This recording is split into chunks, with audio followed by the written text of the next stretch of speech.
2 mois, jour pour jour, que la France a perdu l'un de ses monstres sacrés. En effet, le 18 août 2024, Alain Delon s'éteignait à l'âge de 88 ans. 2 mois après cette disparition, un hommage va lui être rendu dans les prochaines semaines. En effet, le plus jeune fils du clan, Alain Fabien Delon, était l'invité d'Anne-Elisabeth Lemoine ce vendredi 18 octobre, sur le plateau de C'est à vous, pour évoquer le ciné-concert symphonique prévu le 8 novembre prochain. Le Palais des Congrès à Paris va projeter le ciné-concert symphonique intitulé Delon le dernier samouraï. L'occasion pour le plus jeune fils du clan d'évoquer ce beau projet lors de son passage dans le talk de France 5.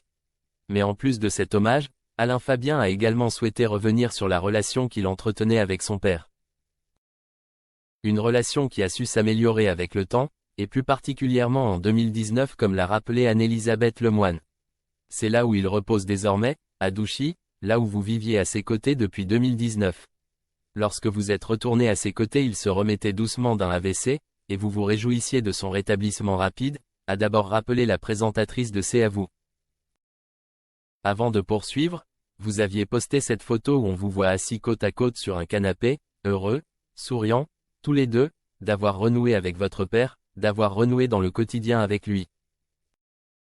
Le plus jeune fils d'Alain Delon le reconnaît, tous les deux ont eu une relation assez compliquée plus tôt. Et il était très heureux d'avoir survécu, je pense, estime Alain Fabien Delon avant d'ajouter, et du coup, il pouvait qu'être heureux d'avoir ses enfants à ses côtés. Même si le père et le fils ont connu des années compliquées, la fin de vie d'Alain Delon leur a permis, à tous les deux, de renouer le contact et tenter de rattraper les années perdues.